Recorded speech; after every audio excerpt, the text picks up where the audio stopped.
There's a town out on the coast, nestled between gray cliffs and a restless sea, called Port Blossom. By day it's charming.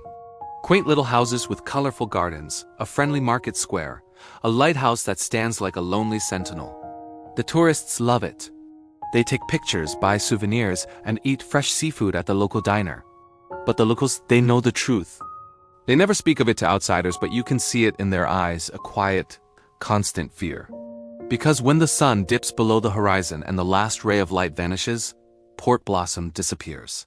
It doesn't just get dark. The entire town, the houses, the streets, the market square, even the lighthouse, it all just vanishes. Replaced by an empty, windswept coastline under a sky full of stars that look strangely unfamiliar.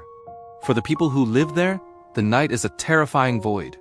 They huddle together in their homes, which are suddenly no longer on solid ground but somewhere else entirely. They don't know where they go. They only know that they're trapped in this place, suspended in nothingness until the first light of dawn. Then, just as suddenly as it vanished, Port Blossom reappears. The houses settle back onto their foundations, the streets reconnect, and the lighthouse resumes its silent watch. Life returns to normal, or what passes for normal in a town that ceases to exist for half of every day. The tourists wake up in their hotel beds, none the wiser, remarking on how soundly they slept, how peaceful the town is. They don't notice the fresh cracks in the pavement or the way the locals check their own reflections, as if to make sure they're still all there. The question isn't just where the town goes. The real question is, what happens to the people who get left outside when the sun goes down? The lost tourists, the late-night drivers, the teenagers who dared to stay out past curfew. The locals will tell you, in hushed whispers, that they never come back. But that's not entirely true. Sometimes things do come back. Things that look like the people who were lost, but their eyes are empty and they walk with a strange, unnatural gait. They don't speak, they just stand on the edge of town, watching, as if waiting for the sun to set again. Generations have tried to understand it. Old maps show the town has existed for centuries, but the legends are fractured, filled with warnings and cryptic clues. Some say a pact was made with something ancient, a creature from the sea or the sky. Others believe the town is a dream, and every night, the dreamer almost wakes up. The oldest families in Port Blossom have secret journals, passed down through the ages, filled with frantic scribbles and terrifying sketches. They talk of a silent observer and a debt that must be paid. They say the town isn't just disappearing. It's being taken, moved piece by piece to another place, another reality. One night, a young cartographer named Elias decided he'd had enough. He was born in Port Blossom, and he refused to live his life in fear. He spent years studying the old maps and journals, devising a plan. He built a device, a complex array of lenses and mirrors, designed to anchor a single point in space-time. His theory was simple. If he could keep one small part of the town from disappearing, he could sever the connection to whatever was taking it. He chose the old clock tower in the center of the square, the very heart of Port Blossom. As dusk approached, the townspeople watched him, a mix of hope and terror on their faces.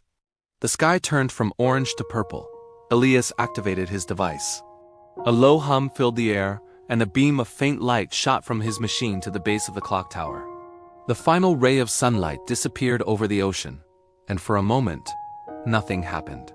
The town held its breath. Then a wrenching, grinding sound echoed from the earth below. The ground shook violently. But the clock tower stood firm, anchored by Elias's device. The rest of the town, however, began to fade as usual. But this time was different. Instead of a clean disappearance into nothingness, the town was torn away.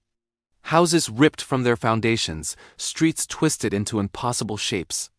It was like watching a photograph being ripped in half. Through the shimmering, tearing fabric of reality, Elias saw it. On the other side, it wasn't a void. It was another place. A city of dark, towering spires under a black sun.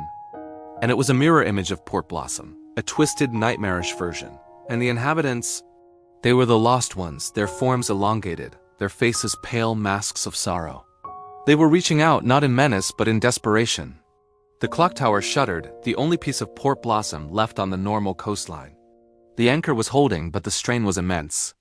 Elias realized his terrible mistake. He hadn't severed the connection. He had ripped a hole between the two worlds. He hadn't saved his town. He had just revealed its prison. And now, the prison guards were aware of the breach. From the dark city, something vast and shadowy began to stir. Its attention turning towards the small, defiant clock tower, the single point of light in its domain of darkness. Elias looked from the encroaching shadow to the faces of his people, trapped and screaming on the other side, and knew he had to make a choice. Close the rift and doom them forever, or keep it open and risk letting the darkness spill into his own world.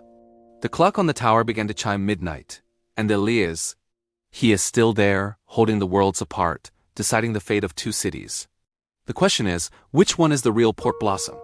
And which one is just the reflection? Maybe there's no difference at all. Maybe they're both just two sides of the same terrifying coin. What would you do?